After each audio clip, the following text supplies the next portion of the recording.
अस्सलामुअलैकुम दोस्तों, मैं थोड़ा वीर नियाज़ अहमद। तुम वेख रहे हो मेरा यूट्यूब चैनल नियाज़ अहमद 707। जी प्यारे मेरे दिल दे टोटे, माशाअल्लाह उम्मीद है सब दोस्त ठीक हो सो थोड़ी दुआओं नाल मैं ठीक हाँ। भाई जान अज तुहानूं एक नवा पुरजा विखा रहे हैं जिहड़ा रूसी के पिछे पाया होया। असीं कुटल स्टाक करते पे पट्ठे ते कुटल का सीजन है, राय का कुटल, सरों का कुटल जिन्होंने आखते हैं, इकट्ठा करते मैं वो ट्रैक्टर शेवल वाले पिछे पाया गया जी पुरजा।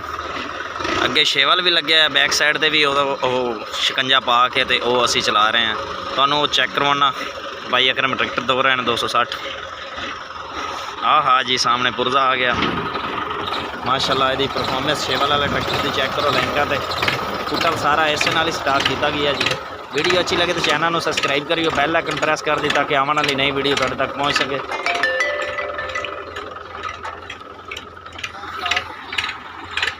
तो जी मेरे प्यारे भाई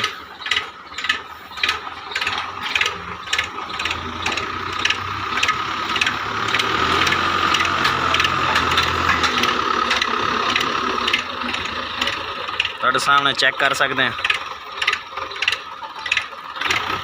25 फुट 20 तो 25 फुट की ऊंचाई है जी कुटल की।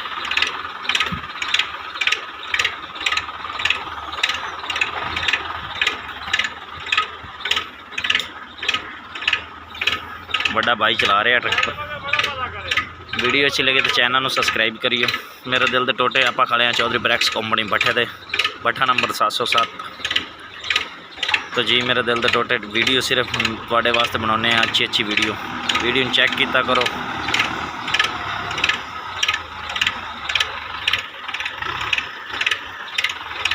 दोस्तों ना शेयर भी किया करो, अच्छे कमेंट भी किया करो।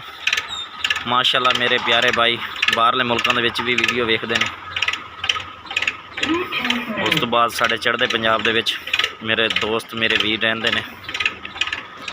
सब दोस्तों को साढ़े चैनल ते खुश आमदीद।